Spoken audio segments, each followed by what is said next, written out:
90.1 WECS Willimantic.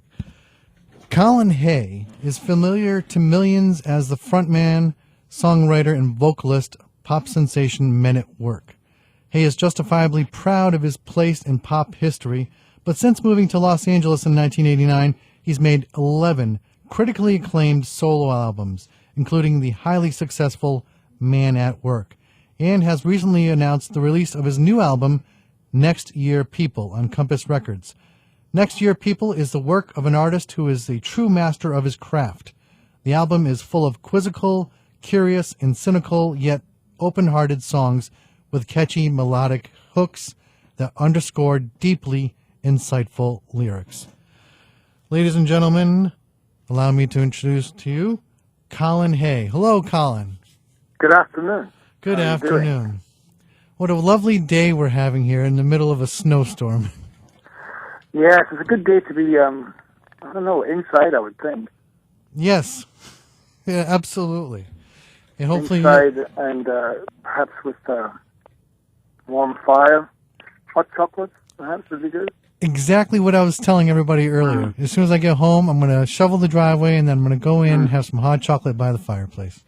Now, do you shovel the driveway do you do it like every day, or do you kind of let it pile up and then kind of try and kind of shovel your way out? Oh, man, it seems like every day that we're doing it. You have to stay pretty, on top of these. It's historical, isn't it? That's what they say. It feels like it. Mm-hmm. Well, I'm sure it is. Yeah. Enough about snow, though. I want to get into your... I'd like to talk some more about snow. All right, I'll save some for the end of the... I want to talk briefly. I wanted to bring up that I think you were on a show that I've been watching for a few years now called Rock Quiz. Were you actually on the show, or did you perform? Were you one of the contestants? I was one of the contestants, but I believe it was quite a while ago that I did that show, but they have been repeating them of late. It's an Australian rock and roll quiz trivia show. Yeah, it's been going for a while. It's very successful down there. Yeah, it's great to watch. I just happened upon it a couple of years ago. Been trying to watch all the old shows wherever I can find them. And I thought I saw one where you were singing, but I didn't see you actually as a contestant.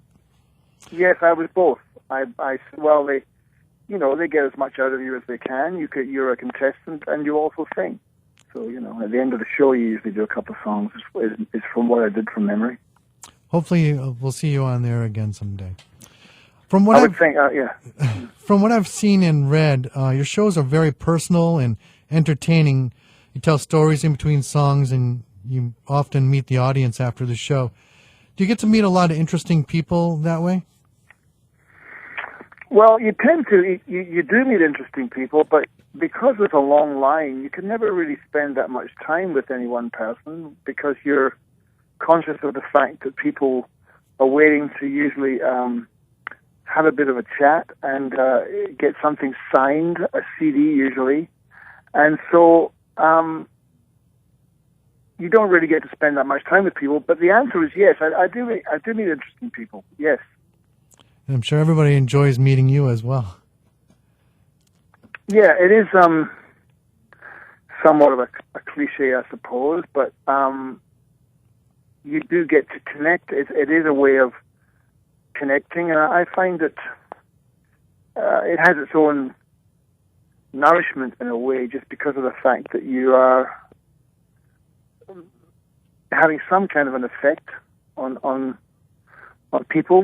They react to what you do, which is, I think for me, I was dropped by major labels in 1991, so the only thing that I really had to fall back on was playing live shows to live audiences, and so it was very, very fulfilling in that sense because they, gave you some kind of affirmation that you were still doing things that they were interested in hearing, Yeah.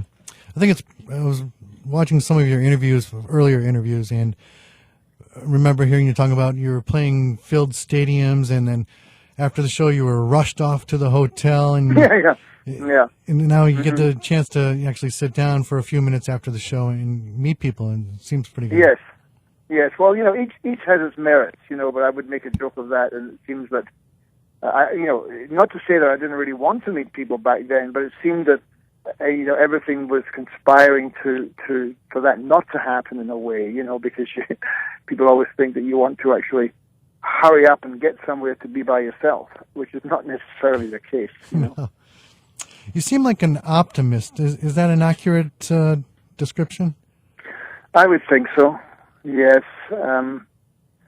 I got a sense that you feel that the best is yet to come. Yes. Yes. I don't. It's not something that I generate. It's something that somehow is inherent.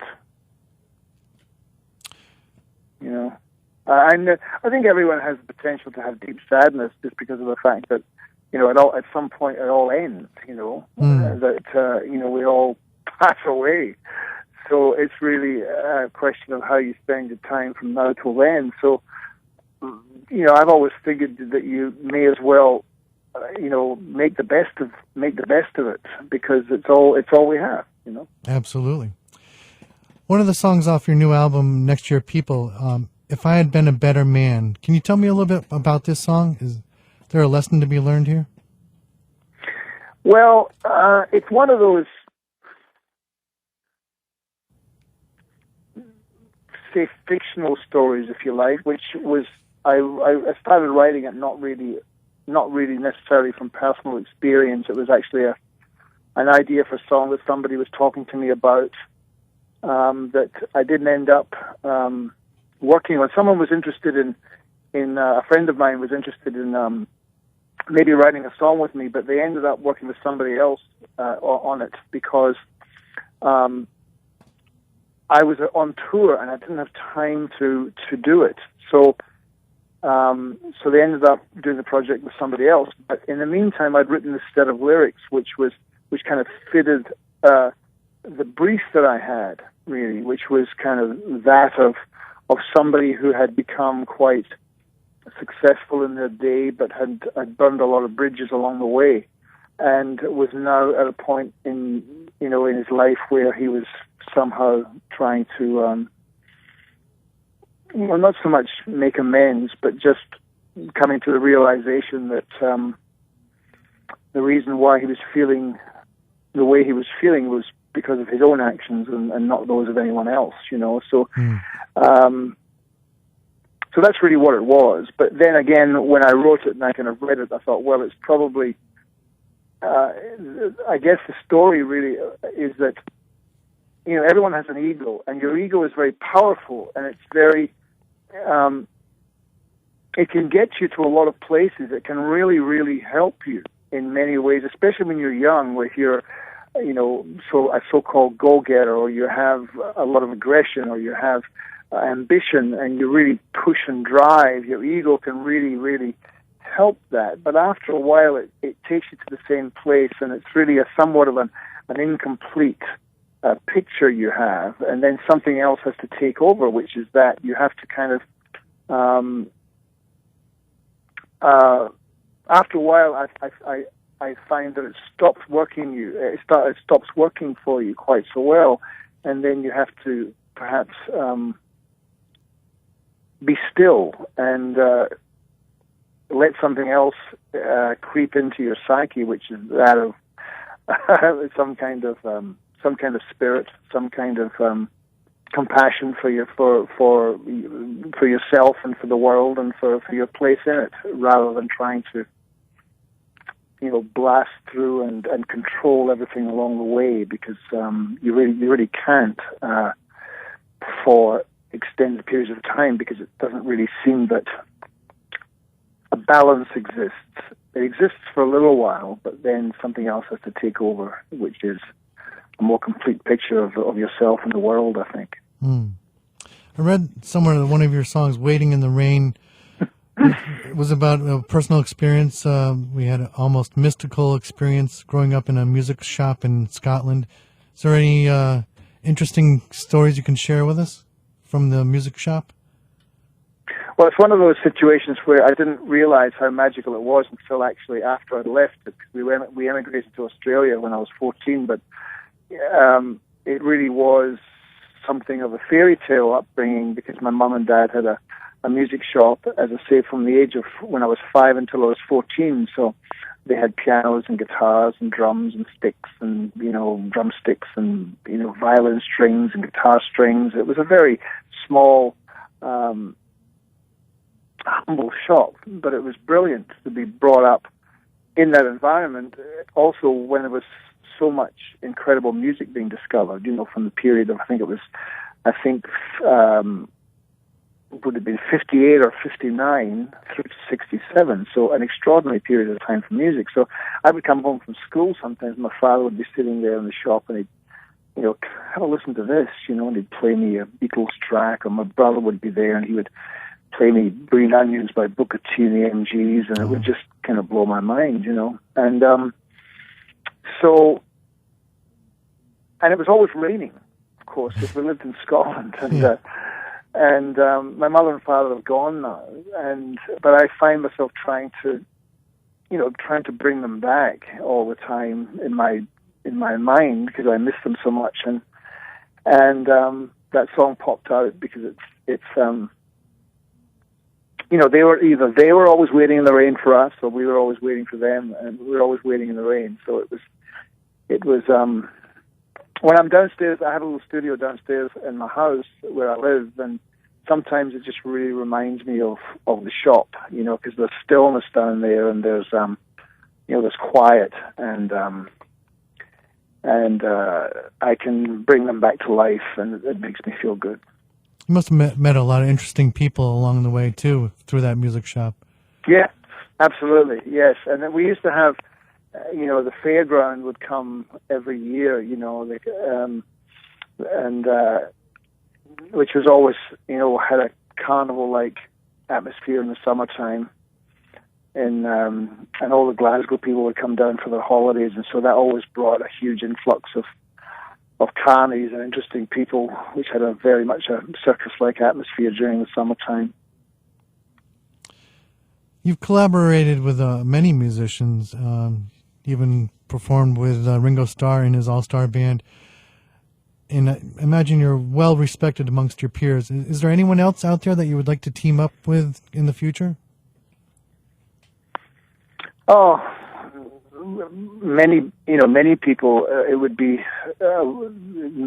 probably too many people to really get a grasp on in a couple of sentences. But I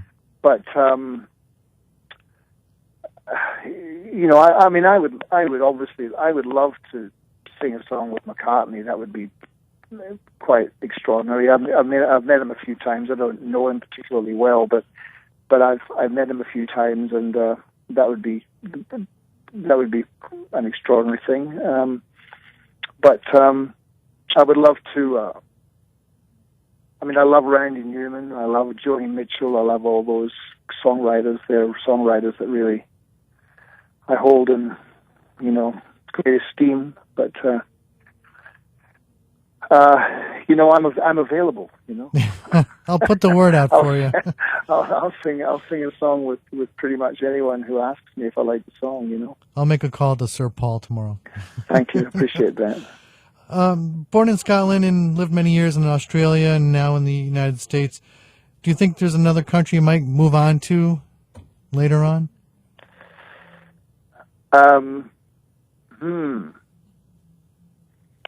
Not sure. Where would you go? I understand. Is your wife from Cuba? No, she's Peruvian. Oh, Peruvian. Okay. But I have a couple of Cubans in my band. I bet that's an interesting place, especially if we normalize relations like they're talking about. Yeah, I'd love to go. My wife's been a bunch of times. She's played down there quite a few times. I've never been. We're planning on going very soon, hopefully, to maybe play a couple of shows there. But I don't know. There's an interesting thing about moving to another country. I don't know. I used to have 5-year plans and 10-year plans, but I don't really have them anymore. I tend to just. I'm kind of happy at the moment where I am, and so this is where I'll stay for a while. I mean, I could always imagine living in Australia. I think as I get older, because it's kind of an amazing place to be if you've lived there. It's extraordinary country. But so is where I am. I love living in California. America's been very kind to me. Excellent. It's great to hear. Colin, I appreciate you giving us a call, and you're going to be playing in New York City on February 16th and 17th and 18th, and you're going to be coming back here to Connecticut, I understand, in June. You're going to be on tour with the Violent Femmes and Bare Naked Ladies. Yes, it's going to be quite a long year of touring, and I mean, that's another thing that, you were mentioning before about meeting interesting people. When you tour, I've been touring a lot by myself. I tour mainly solo, and that's one of the addictive things about touring is that you get to go to all these different parts of the country, which you probably would never go to if you weren't doing something like this. I mean, I probably have I feel more kinship with traveling salesmen than musicians, but I travel all over the country, and there's some extraordinary towns, that you go to, and places you go, and places you play, and people you meet in those places that you play in, and it's lovely. It's a good feeling, really good feeling. There's some wonderful places and wonderful people out there, who always make me feel welcome. I haven't asked this question in a long time, but I used to ask everybody that I talk to, when you're on tour and you're traveling from place to place, is there any place you kind of look forward to get your favorite comfort food, like a favorite burger or a favorite ice cream or something? I always like to go, I suppose, if I really had time to find small, out-of-the-way places and places that I go, I would.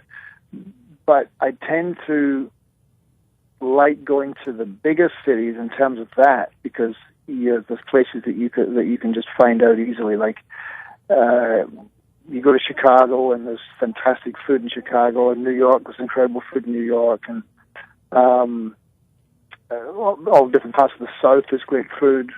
But I'm addicted to the Food Network too, and I watch that. So I'm always writing down things on my iPhone, about places to go when I hit these towns. And so I'm determined this time to actually try if we have time. The problem is you get into a town around 2 or 3 o'clock.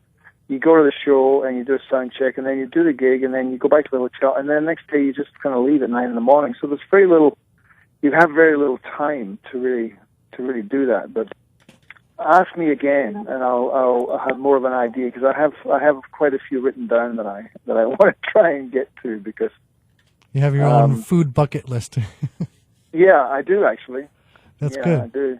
Yeah. We'll check in with you again, Colin. I appreciate the call.